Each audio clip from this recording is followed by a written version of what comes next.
Bueno, para empezar, quisiera preguntarle a quien quiera que nos haga como una breve reseña, porque el tema nos quedó abierto de lo que vimos en la clase anterior. ¿Quién quisiera? Yo les recuerdo el tema, hablamos de la virginidad perpetua de María y hermanos de Jesús. Hace 8 días fue... ¿Quién fue que hizo recuento? No recuerdo bien quién fue que hizo recuento. Creo que esa ya estaba pendiente hoy, ¿no? Sí, que la Inmaculada, Bebé, que yo te dije. Ay, A ver, virginidad perpetua, ¿recuerda o no? pero duralo, bebé. Sí, sí, estoy buscando las notas. Que no te escucho. ¿Tú qué te silencio? ¿Sí me escuchó? Sí, claro que sí. Ah, me abrí que no haya un momentito. Que anoté todas las citas. Pero sí, hablamos sobre, aquí está. Acá están las citas, habla la puerta cerrada. Hablamos sobre el Salmo 89, 21, 28, Génesis, Jeremías. Claro, tengo que organizarlas, ¿no? Hablamos sobre los hermanos, la palabra griega de hermanos, que es adelfos y adelfe, lo que significaba hermanos, que no es lo mismo que nosotros creemos que es hermanos. En la Biblia, para hermanos significa no solamente hermanos de sangre, sino también personas que tienen una relación, puede ser familiar, o puede ser inclusive de un pueblo, o puede ser de que sigan un mismo objetivo. De eso, pues, los ejemplos está en Génesis 12:5, Génesis 13:8, también Génesis 29:13, Génesis 29:15. También dio el ejemplo de Éxodo 2:11. Todo eso era básicamente hablando sobre que la palabra hermanos no significa que son hermanos, o sea, que los hermanos de nuestro Señor no son hijos de María, sino que es otro tipo de hermanos diferente a lo que nosotros pensamos que es hermanos. Y bueno, sobre la virginidad también habló sobre de la cita sobre la puerta cerrada, que donde entra el Dios, nuestro Señor, pues no, eso está sellado y más ninguno, nadie puede entrar, sino solo Dios, ¿no? Y bueno, hay otras citas, pero esas son las que tú referiste ese día, ¿no? Muy bien. Y dentro de la temática que estaba manejando, muchísimas gracias, había un tema específico, hablando especialmente sobre la virginidad de María, guarda relación con ambas, tanto la virginidad de María como el hecho de que si María tuvo más hijos o no. Y yo le digo a ustedes, queda pendiente para dentro de 8 días, que es el antes y el hasta. Así se puede determinar, el antes y el hasta. Sí, ¿Por qué? Porque resulta que muchos de de nuestros hermanos esperados dicen que María no fue virgen utilizando el siguiente texto, que es Mateo capítulo 1, versículo 18. Mateo capítulo 1, versículo 18. Dice así Mateo capítulo 1, versículo 18. Pero antes que se unieran, escuchen eso, pero antes que se unieran, es decir, ellos lo interpretan de que después se iban a unir, ¿sí? Y lo asocian a la parte sexual. Pero antes que se unieran, se halló encinta por obra del Espíritu Santo. Y en el versículo 25 dicen lo siguiente: pero José no la conoció hasta que dio a luz su hijo. Te dice, mire, fíjense lo que aquí está diciendo, que no la conoció hasta que dio a luz a su hijo, es decir, que después de que dio a luz a su hijo, sí llegó a tener esa intimidad con María. Es la interpretación que literalmente se hace. Recuerden ustedes que para nosotros, la mejor manera de nosotros llegar a identificar un poco el contexto de los pasajes bíblicos es empezar a comparar con otros pasajes bíblicos. Tratar de ir un poco a la terminología. Fíjense, por ejemplo, el término hermanos, la mejor defensa de la fe que nosotros podemos hacer cuando nos atacan con esa cita bíblica de hermanos es buscar citas bíblicas donde nos muestra que la forma en que se llamaban hermanos entre el pueblo judío. Ahora bien, vamos con el término hasta. Recuerden lo que dice Mateo 1:25, pero José no la conoció hasta que dio a luz a su hijo. Es decir, que según ellos dan a entender que después de eso, sí tuvo más hijos. O después de eso, José sí tuvo algo con María. Es lo que ellos interpretan. En segunda de Samuel 6:23, vuelvo y repito, segunda de Samuel 6:23, segunda de Samuel 6:23, mira que algo interesante va a hablar de un personaje, va a hablar de Mical. Después de que Mical desprecia a David porque éste danzaba alrededor del arca de Yahvé, dice lo siguiente: y Mical, hija de Saúl, no tuvo más hijos hasta el día de su muerte. Óiganse esto. Y Mical, hija de Saúl, no tuvo más hijos hasta el día de su muerte. Cuando viene este término, no tuvo más hijos hasta el día de su muerte, viene aquí la pregunta y indica que Mical tuvo más hijos después de muerta, pues sería imposible, ¿no? Porque si yo tomo este pasaje bíblico y lo comparo tal cual, como lo hacen nuestros hermanos separados con Mateo 1:25, que el término hasta a entender que después sí, si él hasta a entender que después sí, entonces aquí en 2 Samuel 6:23 se podría pensar que Miquel tuvo más hijos después de su muerte, porque allí dice, y Mical, hija de Saúl, no tuvo más hijos hasta el día de su muerte, es decir, que después de muerta pudo tener hijos. Ahora viene el razonamiento lógico, que también nos sirve para defender nuestra fe. ¿Acaso una mujer estando muerta puede concebir un hijo? Imposible, ¿no? O sea, literalmente no.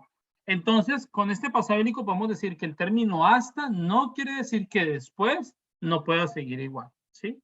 No quiere decir que después haya un cambio de condición. El término hasta no indica que después cambie la condición. Vamos con un segundo pasaje bíblico que nos va a servir, y este sí, casi que nos ayudó bastante. Es Mateo capítulo 28, versículo 20. Mateo 28, 20. Dice Jesús, Mateo 28, 20, y aquí que yo estoy con ustedes todos los días hasta el fin del mundo. Oigan, y aquí que yo, Jesús, yo estoy con ustedes todos los días hasta el fin del mundo. La pregunta es, ¿y es que después del fin del mundo Jesús no va a estar con nosotros? Porque da a entender lo mismo. Si nosotros decimos que el término hasta es un cambio de condición, viene la pregunta, entonces, después de que venga el fin del mundo, ¿qué va a pasar con las almas que salvaron? ¿Para dónde se irán? ¿Desaparecerán? Pero un Jesús que habla de la vida eterna no guarda relación, no tendría sentido, ¿sí? Entonces, he aquí que yo estoy con ustedes todos los días hasta el fin del mundo, sí, pero después también va a seguir. No quiere decir que cambie la condición. ¿Quién como Dios? Nadie como Dios. Entonces, es importante esto, tener en cuenta estos dos pasajes para lograr identificar que hasta no significa un cambio de condición. Pues ni Mical tuvo más hijos después de muerta, ni Jesús nos dejará después del fin del mundo, sino que siempre va a estar con nosotros. Por ende, tampoco San José conoció a María después de que ella tuvo a Jesús. ¿Listo? No quiere decir esto. Adicional, quería en contravía con otro pasaje bíblico que analizábamos la clase anterior, cuando hablábamos precisamente de que así como quien tocaba el arca de la alianza moría, José, sabiendo que María era la depositaria del Hijo de Dios, pues él no se iba a atrever a tocarla, porque ya le pertenece a Dios. Por eso María es esposa del Espíritu Santo, ¿sí? Entonces, José no iba a tocar a María, porque sabía que Dios no iba a permitir que él la tocara, ¿sí? Lo que pasa es que muchas veces, y aquí viene algo que nosotros podemos tal vez entenderlo de nuestra realidad humana, nosotros tendemos, o el ser humano es muy tendiente a la parte sexual, y a veces piensa que el hombre es incapaz de vivir una vida sin la parte sexual. Por un lado eso. Y por otro lado, el hecho de que para muchos creen imposible de que María y José no hayan sido capaces de llevar una vida matrimonial unida completamente a Dios. Fíjense, por ejemplo, lo de San Joaquín y Santa Ana, los papás de la Santísima Virgen María. Si algo muy bonito que reconocer en San Joaquín y Santa Ana es que Joaquín y Ana fueron un matrimonio precisamente que vivieron después de un tiempo, vivieron en la castidad. Y la concepción de María, por eso habla que la Inmaculada Concepción se dio de la misma forma en que se dio la concepción de Jesús. Si nosotros incluso nos pusiéramos a leer un poquito más, esto que les voy a decir es a partir de unas revelaciones privadas de Ana Catalina Emery. Cuando yo digo son revelaciones privadas, ¿qué quiere decir eso, Ana? Ana lo sabe muy bien que Ana sabe. ¿Qué quiere decir eso, Ana? Usted me preguntó en estos días. ¿Qué quiere decir que es una revelación privada? Que se le presentan específicamente a alguien. Ay, ¿yo estoy obligado a creer en esa revelación privada, sí o no? No. No estoy obligado. Entonces, esto que les voy a hablar, ustedes no están obligados a creer lo que les voy a decir. Usted puede decir, Cristian, deja hablar carreta. Perfecto, no hay problema. Que si usted deja creer esto, ¿le va a afectar la fe? No, no le va a afectar la fe, ¿sí? ¿Qué hay dentro de las revelaciones privadas de Ana Catalina Emery? Que cuando Joaquín y Ana, ellos se casaron, resulta que ellos dos tuvieron una primer hija de esa unión genital entre los dos. Por eso no se habla de un matrimonio virginal, sino un matrimonio en castidad, porque ellos no eran vírgenes. Resulta que en ese primer matrimonio ya Ana había recibido una revelación que ella iba a recibir a una mujer que iba a ser importante entre la historia de salvación y que se iba a llamar María.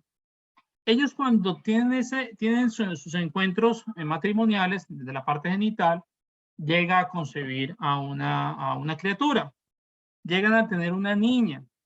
Es decir, que Joaquín y Ana tuvieron una primer niña. Y esa primer niña ellos le pusieron María. Oye, escuchen eso, María. Por eso ustedes cuando van a leer los pasajes de la cruz, hablan de María, creo que es María de Zebedeo, María de Cleofás, María de Cleofás. María de Cleofás. María Ese de es Juan, Cleofás, sí, Juan 19:25. Eso. Esa es hermana de María. Por eso esos de los discípulos eran primos de Jesús. ¿Y por qué eran primos de Jesús? Pues eran primos de Jesús a los que llamaron hermanos, no por el lado de José, sino por el lado de María. ¿Sí? Entonces, qué interesante esto. Resulta que después Ana recibe la revelación de que no era así como yo lo quería y ellos dan el cuidado de esa María, lo dan a sus papás, es decir, que esa María se crió con sus abuelos o con los abuelos de la Santísima Virgen María y empiezan ellos dos a vivir un matrimonio en completa castidad. Y lo que implica vivir un matrimonio en completa castidad es que se unían para hablar, se unían para comer, se unían para orar, pero dormían en cama y en habitación separada. Ellos tenían un matrimonio muy bonito porque incluso, creo que yo ya les había contado a ustedes en algún grupo de oración, hay algo muy bonito del matrimonio de ellos y es que ellos, cuando reunían, porque fue un matrimonio que estuvieron muy, muy iluminados por Dios y eso también nos sirve un poquito también dentro de nuestra vida espiritual y personal, ellos cada cierto tiempo reunían todo su rebaño. Y Joaquín junto con Ana empezaban a repartir. Dividían todas sus ovejas en 3 partes. La mejor parte de las ovejas, una de esas partes, la daban al templo como su ofrenda. La segunda mejor parte la repartían en familias que ellos conocían que eran pobres y que necesitaban, o personas que necesitaban. Y la tercera parte, que era la parte donde quedaban las ovejas más feas, las más viejitas, las dejaban para ellos. Lo mejor lo entregaban a Dios. Una parte para el templo, otra parte para los pobres. Y cuentan que cada vez era más amplio como dice, ese rebaño de ovejas, porque Dios bendecía completamente su generosidad. Hay algo que nos puede servir también a nosotros dentro de nuestra vida espiritual. Y ya después es que viene la concepción de María, que es igual a la concepción de Jesús, por eso es Inmaculada Concepción. Se necesitaba que la concepción de María fuese igual a la de Jesús por simple razonamiento lógico, porque si hubiera sido por unión genital, sencillamente ya estaría el pecado original, entonces no era posible. Y no se va a poner vino nuevo en odres viejos porque se revientan. A vino nuevo, odres nuevos. Y si se necesitaba algo completamente limpio, para venir allí el Hijo de Dios, pues por ende el vientre de María debía estar completamente limpio.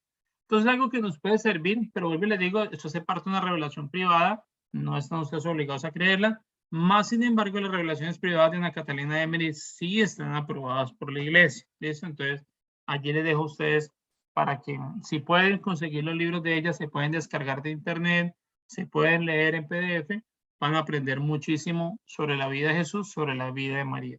Y después de Dios, nadie como María. Bien. Disculpe, Sí, dime. yo también he leído eso y es muy, a mí me esclareció mucho, ¿no? Me ayudó mucho Ana Catalina Emmerich. De todas maneras, la Santísima Virgen fue una concepción sin pecado original, ¿no? Es diferente a lo de nuestro Señor Jesucristo. Lo de nuestro Señor Jesucristo fue una encarnación, ¿no? Por si acaso, porque de repente alguien puede estar acá escuchando y podemos equivocarnos de que la forma en que se concibió la Santísima Virgen María, que sí fue concebida, es igual a nuestro Señor, no es diferente. Nuestro Señor fue encarnado, ¿no? Ahora, lo que sí es, y tiene que ser así, o sea, yo le creo a Ana Catalina Emery, es que la concepción de la Santísima Virgen fue totalmente diferente a cómo se concibe nosotros los seres humanos normalmente, ¿no? De hecho, creo que Ana Catalina dice que la concepción fue hecha de la misma manera en que se hubiese hecho si el hombre no hubiese caído en pecado original. Entonces, pero fue una concepción. Nosotros con nuestra mente limitada no lo podemos entender, porque como tú dijiste, estamos unidos siempre en nuestra mente de la concepción, viene la parte carnal, ¿no? Pero bueno, no, si me equivoqué me dice, pero la Santísima Virgen fue una concepción sin mancha, pero y nuestro Señor fue una encarnación que es totalmente diferente. Sí, sin embargo, aquí viene un tema muy interesante y yo sé que a veces a uno de ser humano le puede, o a mí a veces digo, pero ¿por qué tiene que ser así? Es el tema de que no deja de ser el misterio de Dios, ¿sí? Porque aún hay muchas preguntas que uno puede hacerse, cosas que uno no puede llegar a comprender. Y uno dice, pero y me crea esta duda y porque no deja de ser el misterio de Dios. O sea, si se revelara todo, pues dejaría de ser incluso el mismo Dios, ¿no? En el fondo, ¿qué es lo más bonito y qué es lo más importante a lo cual nosotros queremos llegar? A que nosotros tengamos la plena certeza de que la fe que nosotros tenemos, la fe que creemos, la fe que hemos heredado, pues realmente es una fe que tiene fundamentos y que nosotros a partir de esa fe estamos siendo llamados a la salvación y que por ende depende de mí empezar a allanar ese camino a la salvación o por el contrario empezar a manejar. Eso es lo más importante de todo esto, porque independientemente de las 1000 preguntas y 1000 respuestas, lo fundamental es que nosotros haya ese amor intenso hacia la Virgen María, ese amor que nos derrite, ese amor que nos impulsa a dar pasos con mayor compromiso y que de una otra forma es un amor que nos sostiene a nosotros también dentro de la comunidad. Por eso somos lazos de amor mariano y por eso nosotros somos los primeros, debemos ser los primeros convencidos de que el amor que sentimos por María es un amor auténtico y que así nos lo enseña la iglesia. ¿Quién como Dios? Nadie como Dios.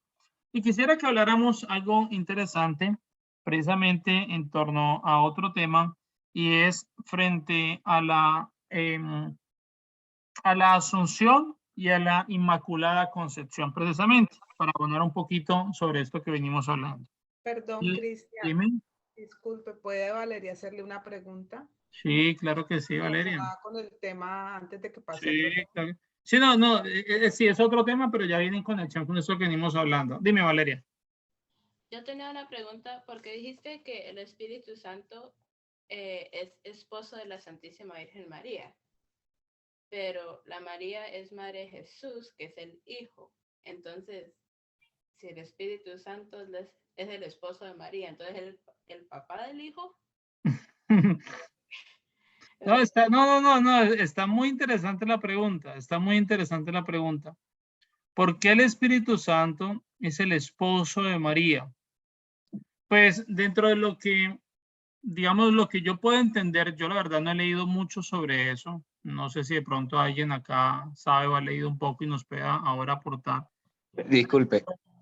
Sí. Yo no he leído, pero tuve la oportunidad de escuchar una explicación que dio el padre Luis Toro. Me imagino que usted lo ha escuchado. Sí, sí. Que es muy bonita, ¿no? Y basada en la Biblia y basada también en el conocimiento de la cultura judía, ¿no? Rápidamente, lo que él decía es lo siguiente: cuando una mujer, Nuestra Señora, la Santísima Virgen, estaba desposada con San José, no estaba, no era esposa, pero era desposorio, que era muy parecido al matrimonio de ahorita. Pero la Santísima Virgen concibió de otra persona, una persona divina, pero concibió de otra persona. Entonces, en ese momento habían tres opciones para esa mujer. Una era que la denunciara el que iba a ser el esposo y la mataban a pedreada. La otra era que lo que pensaba hacer San José, que la despachara en secreto y la abandonaba. Y la otra era que se apareciera el papá de la criatura y reclamara a la criatura como su hijo. Y por ende, la esposa o la mamá pasaba a ser automáticamente su esposa porque estaba reclamando a la criatura. Entonces, en el caso de la Santísima Virgen, nuestro Señor, o Dios, que es nuestro Señor, se le apareció en forma de sueño a San José y le dijo quién era el esposo o quién era el padre de ese niño.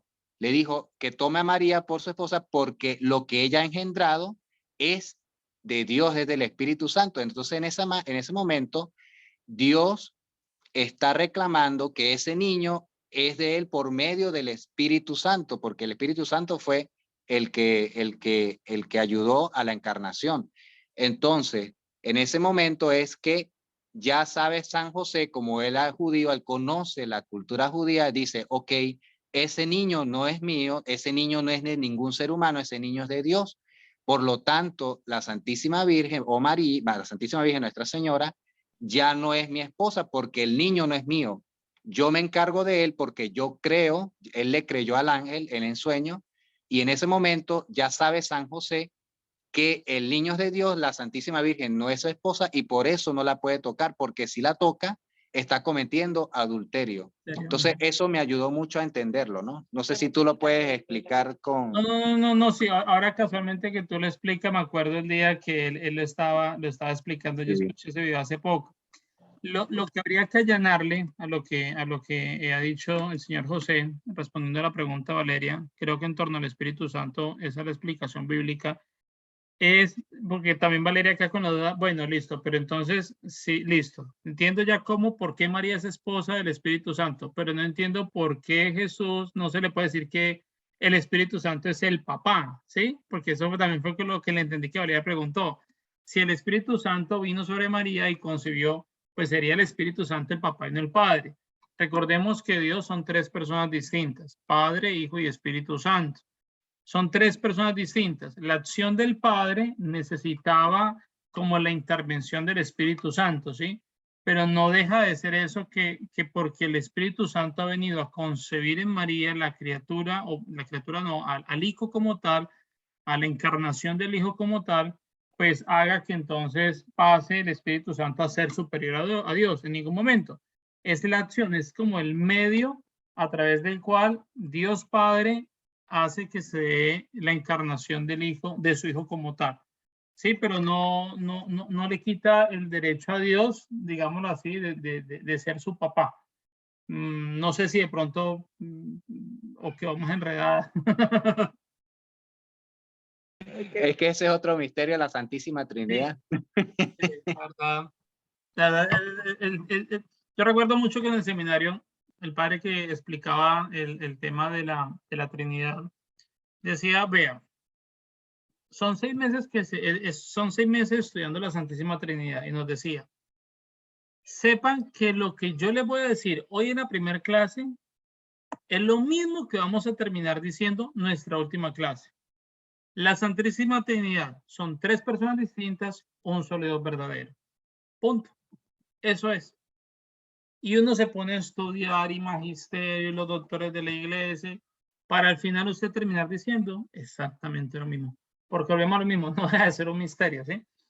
En estos días yo veía, alguien publicó algo tratar de entender un poco la comparación humana de cómo entender las tres personas o la Trinidad con algo de nosotros.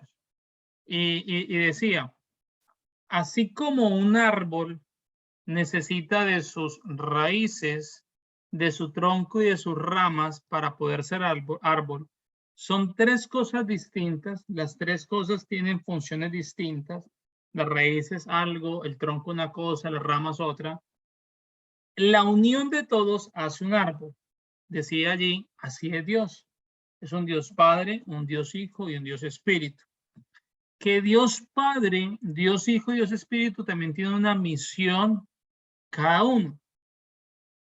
El Padre crea, el Padre ha creado todo. El Hijo ha venido a redimir lo que el Padre creó. Es la misión que tiene cada uno. Un Padre que crea, un Hijo que redime, que salva la creación. Y es un Espíritu Santo que santifica lo que el Hijo ha redimido. ¿Sí? Un Padre que crea, un Hijo que redime, un Espíritu Santo que santifica lo que el Hijo ha redimido.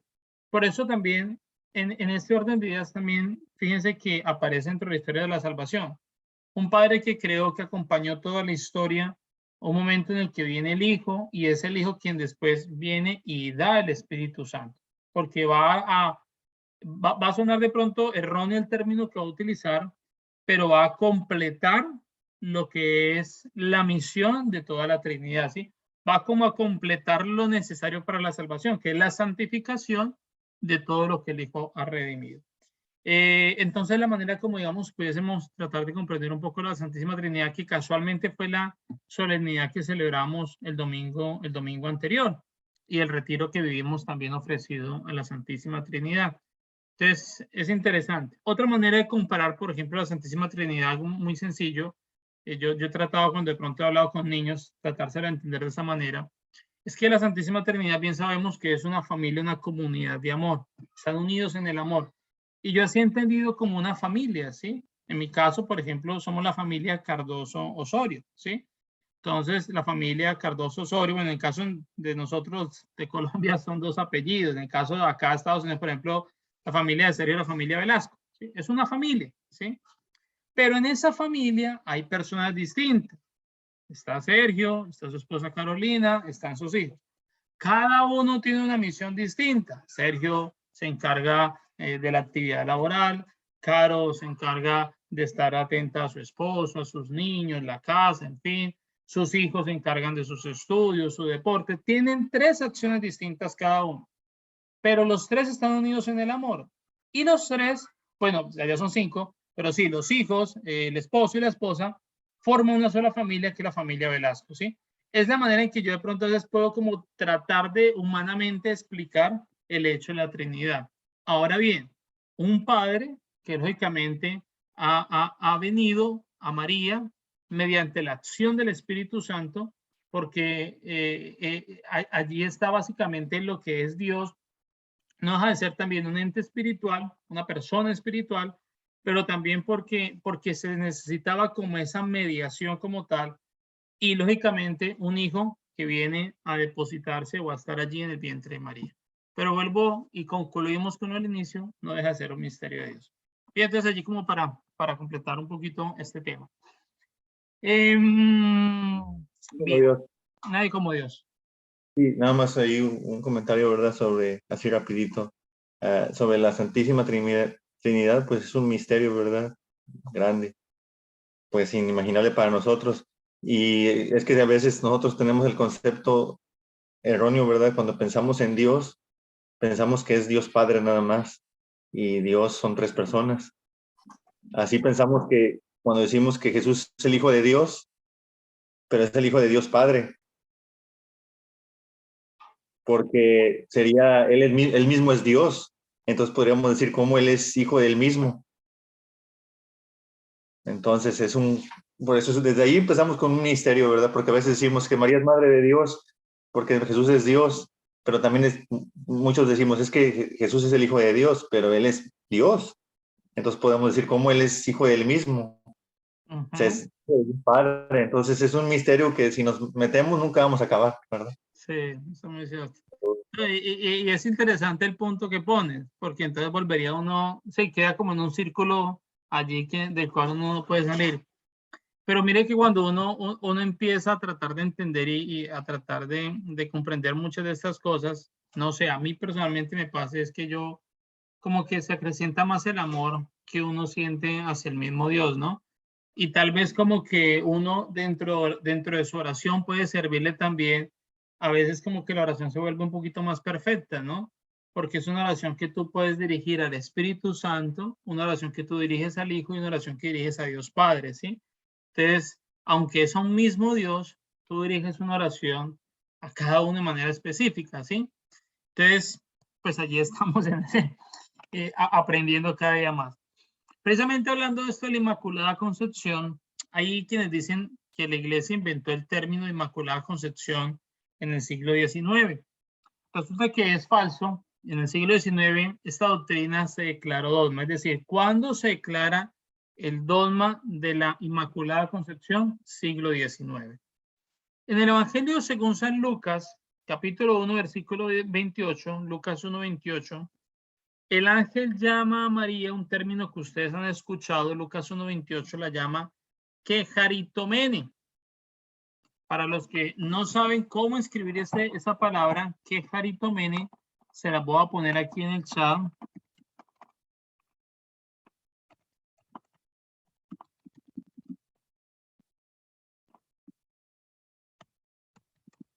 Allí está. Quejaritomene, que fue traducido, escúchense esto, fue traducido, perdón, por San Jerónimo como gracia plena. Gracia plena. Quejaritomene significa gracia plena o la llena de gracia. Es decir, que si María era la llena de gracia, por ende, era una criatura perfecta, ¿sí? Porque estaba llena de esa gracia de Dios. Había una perfección en María, no por sí misma, sino por gracia divina, ¿sí? Es decir, que los méritos que hay en María no son por ella misma, no porque como que me los gané yo, sino porque Dios me los ha dado, ¿sí? Por ende, cuando reconoce el ángel en María llena de gracia, está hablando que está llena de la gracia de Dios, porque es Dios quien ha derramado en ella esa gracia. No porque ella con muchos sacrificios y mucha oración, pues haya dicho, me gané la gracia de Dios, ¿sí? Ciertamente necesita que la criatura esté en un constante ejercicio de acercamiento a Dios. Por eso nosotros vamos a la confesión, vamos a la Eucaristía, oramos, obras de misericordia, porque anhelamos mantener y estar en la gracia de Dios. Y es cierto. Pero la gracia de Dios no viene porque yo la merezca, sino que viene como un regalo de Dios, incluso para nosotros mismos. ¿Listo? Entonces es importante que nosotros tengamos eso claro. ¿Quién fue el Papa que declaró el dogma de la Inmaculada Concepción? Pío IX. ¿Listo? El Papa Pío IX es quien declara el dogma de la Inmaculada Concepción. ¿Hasta ahí alguna pregunta? Bien, aquí quiero hacer una pregunta para que nosotros la pensemos. Y tal vez de esta pregunta podamos comprender un poco el tema de la Inmaculada Concepción. ¿Será posible que Dios, será posible que Dios le haya negado la gracia que tuvieron los ángeles, que tuvo Adán, que tuvo Eva, de ser concebida sin pecado a la llena de gracia, que después vendría a ser la madre del Hijo? O sea, ¿ustedes creen que Dios no iba a colmar con las gracias suficientes a aquella que iba a ser la madre de su Hijo? Si desde un principio Adán y Eva fueron también llenos de gracia de Dios, Dios estaba con ellos, los ángeles también, ¿será que Dios no iba a ser capaz de darle eso tan bonito de estar, que esa mujer estuviera completamente llena de él, a alguien que no iba a ser cualquier mujer, sino que iba a marcar realmente la historia de la salvación? Por simple lógica, Dios tendría algo especial para ella, ¿no? y lo mejor que podría tener Dios para con ella es llenarla de sí mismo. ¿Quién como Dios? Nadie como Dios. Por otra parte, era un concepto hebreo que el pecado se transmitía por la madre. Eso se conocía y es lo que aún nosotros tenemos. Por ende, eso aparece, por ejemplo, en el Salmo 51, versículo 7. Salmo 51, versículo 7. Que el pecado era transmitido por la madre. Lógicamente, dentro de la versión, dentro de el lenguaje judío, recordemos que no deja de tener pues un trasfondo un poco machista. Nosotros no desconocemos eso. Pero sabemos nosotros que de la concepción pues ya se recibe ese pecado original. Ahora bien, si en la concepción la madre transmite ese pecado original, pues por ende era necesario que María estuviese preparada para poder ser la madre de Jesús, de tal manera que no comunicara ese pecado original, ¿sí?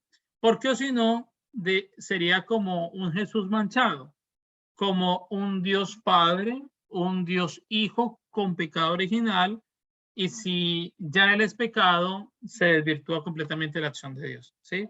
Aunque Jesús se presente ante el Padre como el pecador, porque él asume nuestros pecados, los asume, él no es un pecador, ¿sí? Él carga consigo nuestras culpas, se presenta ante el Padre como pecado, digámoslo así, sin ser el mismo pecador. Eso también no deja de ser a la vez como un misterio, ¿no? Porque es como yo mostrarme, como yo asumí la responsabilidad de algo, pero a la vez yo no haberlo hecho, ¿sí? Pero a la vez mostrarme de que soy yo quien me estoy ofreciendo allí en el holocausto. Entonces, es un tema un poquito allí, no deja de ser también ese misterio, pero era imposible que María estuviese manchada, por ende era necesario, por simple necesidad, María debía tener una gracia especial de tal manera que en ella no hubiera mancha alguna, para que así esa encarnación o el darle carne al Hijo de Dios, pues pudiese ser de tal forma que no comunicara el pecado. ¿Quién como Dios? Nadie como Dios. Ahora bien, ¿qué es lo que aparece en Lucas capítulo 1, versículo 47? Ella misma lo proclama. Se alegra mi espíritu en Dios mi Salvador. Óiganse eso, se alegra mi espíritu en Dios mi Salvador. Aún faltaban 33 años para la redención. Aún faltaban 33 años para la redención. Y recuerden que eso es cuando María va a visitar a Isabel. Y María se proclama ya redimida y salvada. ¿En atención de qué? De los méritos de su hijo. Es decir, que por la acción que hacía en torno a su hijo, ya ella tenía la salvación. Por eso dice ella, se alegra mi espíritu en Dios mi Salvador. Es decir, ya ella está llena de esa gracia porque ha sido concebida sin pecado original. Otro argumento que también nos sirve para mostrar un poco esto es el que aparece en Génesis capítulo 3, versículo 15. Génesis 3:15. Porque se habla, recuerden ustedes allí, se habla una enemistad entre la mujer y la serpiente, ¿sí? La enemistad que Dios promete es total. Recuerden que dice que ella te pisará la cabeza mientras tú las echas el talón, ¿no? Es una enemistad eterna que va a haber. Por ende, dice la sentencia de Dios que la mujer y su linaje aplastará la cabeza de la serpiente. Y ya nosotros que tenemos un rato andando en estos caminos de fe y que lo hemos escuchado a muchos sacerdotes, bien sabemos que dentro de ese caminar, dentro de ese plan de salvación, pues a esa mujer a la que hace referencia el Génesis y su descendencia, pues es la prefiguración, pero eso se habla de que hace parte, gran parte del Génesis, ese protoevangelio, porque se habla de María y se habla de la descendencia que es el mismo Jesús. ¿Quién como Dios? Nadie como Dios. La encíclica Fulgens Corona, que fue publicada por el Papa Pío XII en el año 1953, allí conmemora el centenario del dogma de la Inmaculada Concepción, argumenta lo siguiente. Voy a leerlo textualmente. Si en un momento determinado la Santísima Virgen hubiera quedado privada de la gracia divina por haber sido contaminada en su concepción por la mancha hereditaria del pecado, entre ella y la serpiente no habría ya, al menos durante ese periodo de tiempo, por más breve que fuera, la enemistad eterna de la que se habla desde la tradición primitiva hasta la solemne definición de la Inmaculada Concepción, sino más bien cierta servidumbre. ¿Qué es lo que está diciendo el Papa Pío XII? Que si realmente María hubiese recibido el pecado hereditario en el momento de la concepción, sería negar lo que ya Dios estaba hablando en el Génesis, que habla de esa enemistad eterna entre la mujer y la serpiente. Si hay una enemistad es porque Dios quiere hacer algo distinto en la historia. Y eso que Dios quiere hacer distinto en la historia precisamente es lo que va a hacer con María, que desde la misma concepción es una criatura que no tiene pecado alguno. ¿Quién como Dios? Nadie como Dios. Y después de Dios, nadie como María. Cierro con algo último también, porque sigue el tema de la Asunción y quiero dejarlo para la próxima porque tiene también varias citas bíblicas y ya el tiempo no nos da. Pero quiero cerrar con algo hablando precisamente a Ana Catalina Emery. Dentro de las revelaciones privadas que tiene Ana Catalina Emery, hay una parte en la que narra un poco sobre quién es San Juan. Y resulta que Ana Catalina Emery manifiesta que San Juan es un ángel que ha sido enviado para cuidar a María. Y por eso es que de todos los apóstoles, el único que no muere martirizado es San Juan. Entonces allí, y por eso incluso Jesús le entrega a San Juan, le entrega a María, porque la misión que tenía Juan era precisamente cuidar aquí en la tierra de María. Bien, entonces pues que todo eso nos lleve ante todo pues a amar, lo es ese momento, amar nuestra fe. Y pues estamos aquí para crecer, para aprender todos. Qué bonito que pues todos también aportemos, como el señor José lo ha hecho hoy muy bien, porque todos estamos para aprender, ¿no? Vuelvo a insistirles en el libro Diálogo con los protestantes del padre Flavio Amatulli, ojalá lo puedan conseguir. Es un libro excelente donde ustedes van a encontrar argumentos suficientes y muchos argumentos bíblicos para hablar en torno a todo lo que es la defensa de la fe. Entonces, consígalo, téngalo usted como un libro de lectura personal. Si hay algo que nosotros en Lazo recomendamos, vea, ya Mónica y José Luis lo tienen, qué chévere. Ya le empezaron a leer, mire, eso está bien, ya ahora es excelente. Qué bueno, eso me alegra, porque ustedes tienen ahí la fuente, aquí la señora Claudia también nos está mostrando. ¿Este también es del padre Flaviano Amatulli o no? Yo lo tengo en digital, si alguien lo quiere. Excelente, qué chévere. Qué chévere. Entonces, quien lo necesite le puede escribir al señor José aquí por interno, puede enviarle su correo que él se lo envía. Nosotros en Lazo, ¿qué recomendamos? Que ojalá nosotros podamos tener libros de lectura espiritual. Y dentro de la lectura espiritual también está la formación de nuestra fe, claro está, o sea, eso también hace parte. Entonces, que nunca dejemos de lado esto. No sé si tengan alguna pregunta, duda, aclaración, sugerencia, algo que haya faltado. Bien, creo que entonces vamos a dar hasta ahí. Bien, entonces, aquí Víctor dice, Víctor, si puedes, mándale el correo aquí sí, o el señor José nos puede compartir su correo, o pienso que es más rápido que le envíen el correo que el señor José lo copia y en cualquier momento se lo puede enviar. Correcto. Entonces, si quiere, ponlo ahí y ya. Colócalo. Bien, entonces vamos a terminar con nuestra oración en nombre del Padre, el Hijo y el Espíritu Santo. Amén. Vamos a darle gracias a